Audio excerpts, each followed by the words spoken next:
My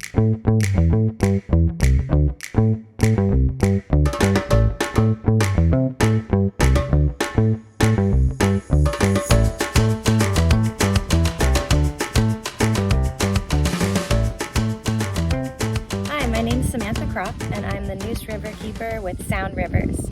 And we're going to talk about algal blooms and the kinds of algal blooms that you might see when you're out recreating on these beautiful waterways, and what you might want to look out for in terms of potentially harmful algal blooms that could be dangerous to your pet's health and your health too. Harmful algal blooms can look a whole lot of different kinds of ways. So in order to really identify them, you need a microscope and to be able to look for something called cyanobacteria.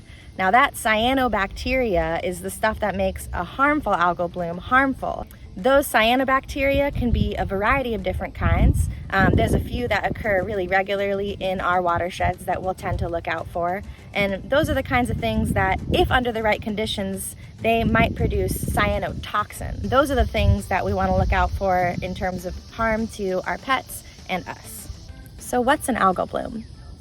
To put it short and sweet, algae is fertilized by nutrients, it blooms, it dies, and after that algae decomposes, it eats up all of the oxygen in the water, essentially suffocating the fish. And that's what leads to these large-scale fish kills that we often see in the summer times on both the Neuse and the Pamlico rivers.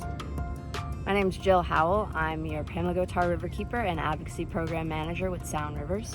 I'm going to talk about nutrients and how nutrient pollution impacts our waterways and the sources of that excessive pollution.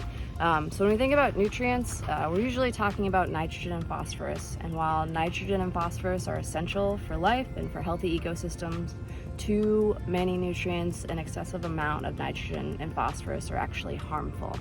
There are a number of different sources or potential pathways for nutrient pollution to be entering our waterways and contributing to things like fish kills or algal blooms. So some of those sources include things like stormwater runoff. So in some of our urban areas, stormwater pollution is bringing excessive nutrients to our waterways. This is also things like sanitary sewer overflows or leaking septic systems. So when human waste is ending up in our waterways due to ineffective wastewater infrastructure. We also see nutrients entering our waterways from runoff from the industrial animal agriculture operations or the hog and poultry CAFOs. So there are a number of different sources of how nutrients are ending up in our waterways in excessive amounts. So when we're thinking about how to address algal blooms or fish kills, we need to be stopping this nutrient pollution at the source. So that includes addressing things like stormwater runoff and runoff from CAFOs, and also addressing our weak infrastructure that is allowing for human waste to leak out.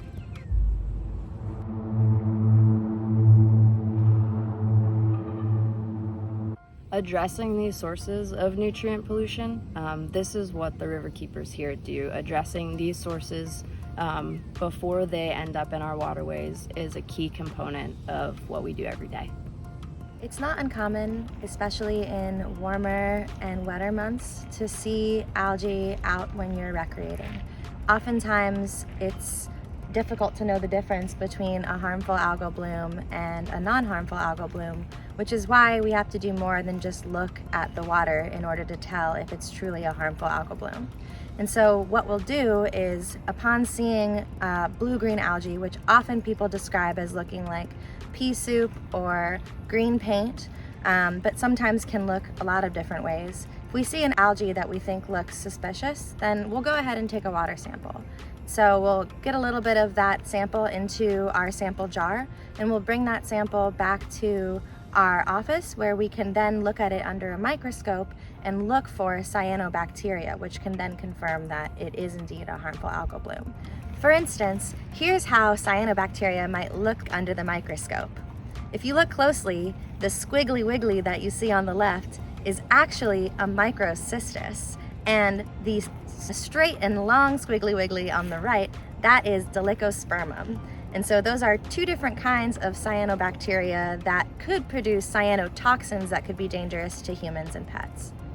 Those squiggly wigglies were found in Robertson Mill Pond after visually identifying what looked like blue-green algae from a kayak. Bringing a water sample back to our office, looking at it under the microscope, we were able to positively identify those cyanobacteria in the sample.